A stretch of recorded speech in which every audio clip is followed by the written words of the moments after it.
ब्रह्मा जी की मूर्छा, उनके मुख से रुद्रदेव का प्राकट्य। सब प्राण हुए ब्रह्मा जी के द्वारा 8 नामों से महेश्वर की स्तुति तथा रुद्र की आज्ञा से ब्रह्म द्वारा सृष्टि की रचना। तदंतर काल महिमा प्रलय ब्रह्मांड की स्थिति तथा स्वर्ग आदि का वर्णन करके वायु देवता ने कहा, पहले ब्रह्मा जी ने 5 मानस पुत्रों को उत्पन्न किया जो उनके ही समान थे। उनके नाम इस प्रकार हैं: सनक, सनंदन, विद्वान, सनातन, शंभु और संत कुमार। वे सब के सब योगी, वीतराग और ईर्षा दोष से रहित थे। इन सब का मन ईश्वर के चिंतन में लगा रहता था, इसलिए उन्होंने सृष्टि रचना की इच्छा नहीं की। सृष्टि से विरत हो सनक आदि महात्मा जब चले गए, तब ब्रह्मा जी ने पुनः सृष्टि की इच्छा से बड़ी भारी तपस्या की। इस प्रकार दीर्घ काल तक तपस्या करने पर भी जब कोई काम न बना, तब उनके मन में दुख हुआ। उस दुख से क्रोध प्रकट हुआ और क्रोध से आविष्ट होने पर ब्रह्मा जी के दोनों नेत्रों से आंसू की बूंदें गिरने लगी। उन अश्रु बिंदुओं से भूत प्रेत उत्पन्न हुए। अश्रुओं से उत्पन्न हुए उन सब भूतों प्रेतों को देखकर ब्रह्मा जी ने अपनी निंदा की। उस समय क्रोध और मोह के कारण उन्हें तीव्र मूर्छा आ गई। क्रोध से आविष्ट हुए प्रजापति ने मूर्छित होने पर अपने प्राण त्याग दिए। तब प्राणों के स्वामी भगवान नील लोहित रुद्र अनुपम कृपा प्रसाद प्रकट करके लिए ब्रह्मा जी के मुख से वहां प्रकट हुए और उन जगदीश्वर प्रभु ने अपने को 11 रूपों में प्रकट किया। महादेव जी ने अपने उन महामना 11 स्वरूपों से कहा, बच्चों, मैंने लोक पर अनुग्रह करने के लिए तुम लोगों की सृष्टि की है, अतः तुम आलस्य रहित हो संपूर्ण लोक की स्थापना, हित साधन तथा प्रजा संतान की वृद्धि के लिए प्रयत्न करो। महेश्वर के ऐसा कहने पर वे रोने और चारों ओर दौड़ने लगे। रोने और दौड़ने के कारण उनका नाम रुद्र हुआ। जो रुद्र हैं वे निश्चय ही प्राण हैं, और जो प्राण हैं वह महात्मा रुद्र हैं।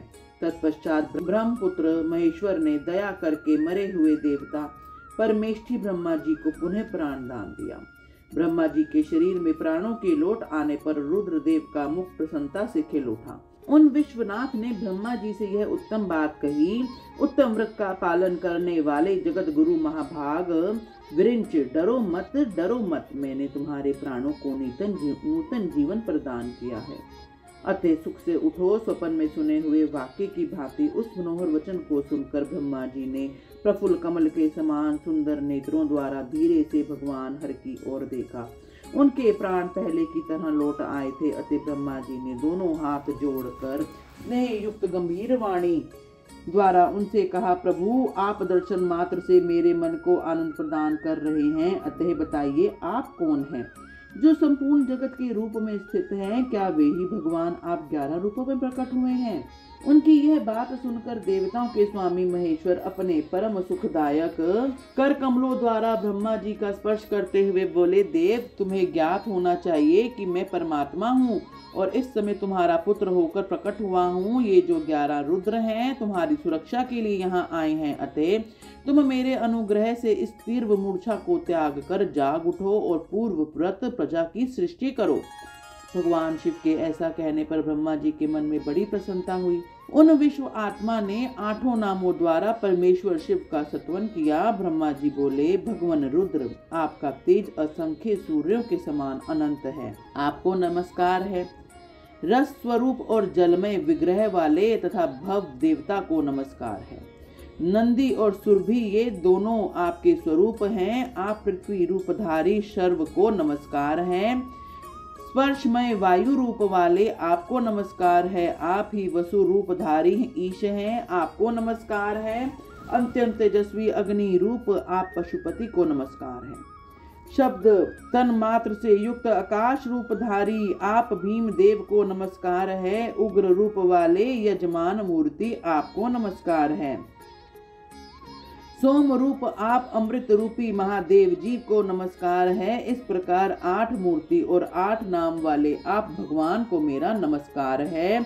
इस प्रकार विश्वनाथ महादेव जी की स्तुति करके लोक पिता महाब्रह्मा ने प्रणाम पूर्वक उनसे प्रार्थना की, भूत भविष्य और वर्तमान के स्वामी मेरे पुत्र भगवान महेश्वर कामनाशन, आप सृष्टि के लिए मेरे शरीर से उत्पन्न हुए हैं, इसलिए जगत प्रभु इस महान कार्य में संलग्न हुए इस ब्रह्मा जी की आप सर्वत्र सहायता करें और स्वयं भी प्रजा की सृष्टि करें। ब्रह्मा जी के इस प्रकार प्रार्थना करने पर कल्याणकारी त्रिपुर नाशक रुद्रदेव ने बहुत अच्छा कहकर उनकी बात मान ली। तदंतर प्रसन्न हुए महादेव जी का अभिनंदन करके सृष्टि के लिए उनकी आज्ञा पाकर भगवान ब्रह्मा ने अन्यास प्रजा की सृष्टि आरंभ की। उन्होंने अपने मन से ही मरीचि, भृंगु, अंगिरा, पुलसत्ते, पुलह, क्रतु, अत्रि और वशिष्ठ की सृष्टि की। ये सब ब्रह्मा जी के पुत्र कहे गए। धर्म संकल्प और रुद्र के साथ इनकी संख्या 12 होती है। ये सब पुराने गृहस्थ हैं। देवगणों सहित इनके 12 दिव्य वंश कहे गए हैं, जो प्रजावान, क्रियावान तथा महर्षियों से अलंकृत हैं। तत्पश्चात जल पर स्थित हुए रुद्र सहित ब्रह्मा जी ने देवताओं, असुरों, पितरों और मनुष्यों की सृष्टि करने का विचार किया। ब्रह्मा जी ने सृष्टि के लिए समाधिस्थ हो अपने वित्त का ब्रह्मा जी ने सृष्टि निर्माण के लिए समाधिस्थ हो अपने चित्त को एकाग्र किया। तत्पश्चात मुख से देवताओं को, कोप से पितरों को, कटिक के अगले भाग से असुरों को तथा प्रजनन नेन्द्रियों से सब मनुष्यों को उत्पन्न किया। उनके गुदा स्थान से राक्षस उत्पन्न हुए, जो सदा भूख से व्याकुल रहते हैं। उनमें तमोगुण और रजोगुण प्रधानता होती है। वे रात को विचरते और बलवान होते हैं। सांप, यक्ष, भूत और गंधर्व ये भी ब्रह्मा जी के अंगों से उत्पन्न हुए हैं। उनके पक्ष भाग से पक्षी हुए, वक्षस्थल से अंजगम हुए, मुख से बकरों और पार्श्व भाग से भुजंगों की उत्पत्ति हुई। दोनों पैरों से घोड़े, हाथी, शर्भ, नीलगाय, मृग, ऊंट, खच्चर, नयंकु नामक मृग तथा पशु जाति के अन्य प्राणी उत्पन्न हुए। रोम वालियों से औषधियों और फल मूलों का प्राकट्य हुआ। ब्रह्मा जी के पूर्ववर्ती मुख से गायत्री, छंद्र, ऋग्वेद, त्रिवत्र, स्तोत्रम, रत्नंतर, साम तथा अग्निश्रोष्टम नामक यज्ञ की उत्पत्ति हुई।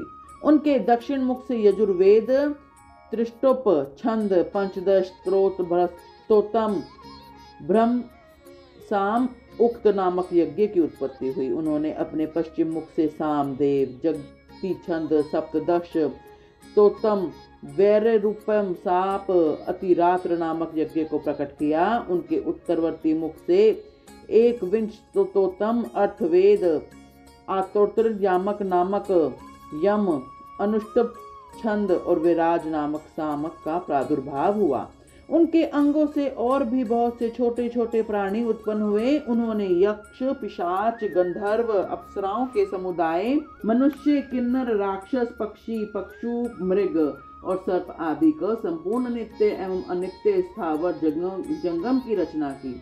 उनमें से जिन्होंने जैसे जैसे कर्म पूर्व कल्पों में अपनाए थे, पुनः पुनः सृष्टि होने पर उन्होंने फिर उन्हीं कर्मों को अपनाया।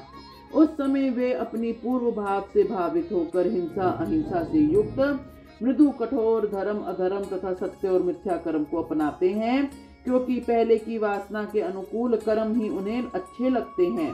इस प्रकार विधाता ने ही स्वयं इंद्रियों के विषय, भूत और शरीर आदि के विभिन्नता एवं व्यवहार की सृष्टि की। उन पितामह ने कल्प के आरंभ में देवता आदि प्राणियों के नाम सब कुछ प्रकृति का विकार है। यह प्राकृत जगत चंद्रमा और सूर्य की प्रभा से, उदासित ग्रह और नक्षत्र से मंडित, नदियों, पर्वतों और समुद्रों से अलंकृत और भांति भांति की रमणीय नगरों एवं समृद्धिशाली जगत पदों से सुशोभित है।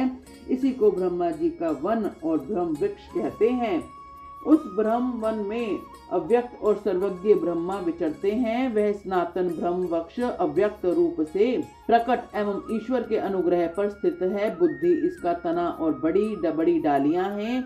इंद्रियां भीतर के खोखले हैं। महाभूत इसकी सीमा है। विशेष पदार्थ इसके निर्मल पत्ते हैं और धर्म और अधर्म इसके सुंदर फूल हैं।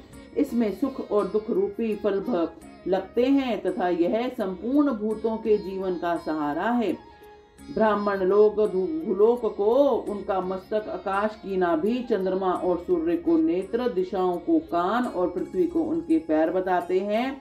वह अचिंत्य स्वरूप महेश्वर ही सब भूतों के निर्माता हैं। उनके मुखों से ब्राह्मण का प्रकट हुआ है। वक्षस्थल के ऊपरी भाग से क्षत्रियों की उत्पत्ति हुई है। दोनों जांघों से वैश्य और पैरों से शूद्र उत्पन्न हुए हैं। इस प्रकार उनके अंगों से संपूर्ण वर्णों का प्रादुर्भाव हुआ है। बोलो हर हर महादेव।